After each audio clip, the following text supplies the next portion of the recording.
ಪ್ರಧಾನಿ ನರೇಂದ್ರ ಮೋದಿ ನೇತೃತ್ವದಲ್ಲಿಂದು ನಡೆದ ಕೇಂದ್ರ ಸಚಿವ ಸಂಪುಟ ಸಭೆಯಲ್ಲಿ ಅಡುಗೆ ಎಣ್ಣೆ ಹಾಗೂ ಎಣ್ಣೆ ಕಾಳುಗಳ ಉತ್ಪಾದನೆಯಲ್ಲಿ ಸ್ವಾವಲಂಬನೆ ಸಾಧಿಸುವ ಮಹತ್ವಾಕಾಂಕ್ಷಿ ಯೋಜನೆಗೆ ಅನುಮೋದನೆ ನೀಡಲಾಗಿದೆ.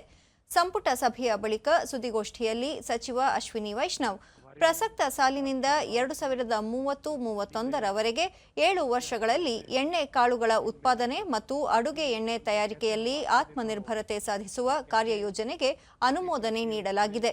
ಇದಕ್ಕಾಗಿ 10,103 ಕೋಟಿ ರೂಪಾಯಿಗಳ ಹಣಕಾಸು ಸೌಲಭ್ಯವನ್ನು ಒದಗಿಸಲಾಗಿದೆ. ಇಂದು ನಡೆದ ಸಚಿವ ಸಂಪುಟ ಸಭೆಯಲ್ಲಿ ಮರಾಠಿ, ಪಾಲಿ, ಪ್ರಾಕೃತ, ಅಸ್ಸಾಮಿ, ಬಂಗಾಳಿ ಭಾಷೆಗಳಿಗೆ ಶಾಸ್ತ್ರೀಯ ಸ್ಥಾನಮಾನ ನೀಡುವ ಮಹತ್ವದ ನಿರ್ಧಾರವನ್ನು ತೆಗೆದುಕೊಳ್ಳಲಾಗಿದೆ. 2004ರಲ್ಲಿ ತಮಿಳಿಗೆ, 2005ರಲ್ಲಿ ಸಂಸ್ಕೃತಕ್ಕೆ, 2008ರ ಅಕ್ಟೋಬರ್ 31ರಂದು ಕನ್ನಡ ಮತ್ತು ತೆಲುಗಿಗೆ, 2013ರಲ್ಲಿ ಮಲಯಾಳಂಗೆ ಕೇಂದ್ರ ಸರ್ಕಾರ ಶಾಸ್ತ್ರೀಯ ಸ್ಥಾನಮಾನ ನೀಡಿತ್ತು. ಈಗ ಹೊಸದಾಗಿ 5 ಭಾಷೆಗಳಿಗೆ ಶಾಸ್ತ್ರೀಯ ಸ್ಥಾನಮಾನದ ಗೌರವವನ್ನು ನೀಡುವ ಮೂಲಕ ಒಟ್ಟು 11 ಭಾಷೆಗಳನ್ನು ಶಾಸ್ತ್ರೀಯ ಪಟ್ಟಿಗೆ ಸೇರಿಸಲಾಗಿದೆ. ಆಹಾರ ಉತ್ಪಾದನೆಯಲ್ಲಿ ಸ್ವಾವಲಂಬನೆ ಸಾಧಿಸುವ ಕೃಷೋನ್ನತಿ ಹಾಗೂ ಸುಸ್ಥಿರ ಕೃಷಿ ಅಭಿವೃದ್ಧಿ ಪ್ರಧಾನಮಂತ್ರಿ ರಾಷ್ಟ್ರೀಯ ಕೃಷಿ ವಿಕಾಸ ಯೋಜನೆಗಳಿಗೆ ಸಂಪುಟ ಅನುಮೋದನೆ ನೀಡಿದ್ದು 1 ಲಕ್ಷ ಕೋಟಿ ರೂಪಾಯಿ ಅನುದಾನ ಒದಗಿಸಲಾಗಿದೆ ಎಂದರು. Item number 1 right hand side में या item number 2 right hand side में दो. National mission on edible oils. Edible oils होते ही सीधा हमारे परिवार पे, हमारे महीने के खर्चे पे फर्क पड़ता है.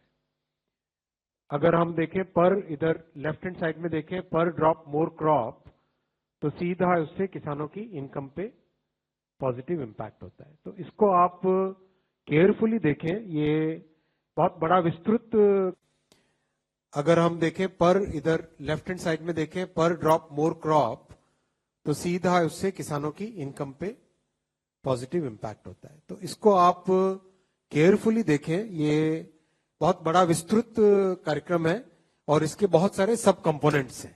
Many of the components have already been approved by the cabinet as separate schemes, and some of the components will be done by the ministry, and some more will come into the cabinet for complete approval. But overall, this creates a complete package or a complete umbrella or a complete bouquet of schemes for the farmers, for increasing their incomes and for making sure that the middle class families, the food security for middle class families is maintained. लेकिन ये पूरा एक concept, पूरा एक comprehensive framework पूरा बन गया है. इस फ्रेमवर्क के अलग अलग एलिमेंट्स के अलग अलग अप्रूवल्स हो रहे हैं. तो आज उसमें कैबिनेट में अप्रूव हुआ national mission on edible oils, oil seeds का. सरसों हो गई, आपके सोयाबीन हो गया, मूंगफली हो गई, और भी कई सारे ऑयल सीड्स हैं. उन सब के लिए टोटल 10,103 करोड़ रुपीस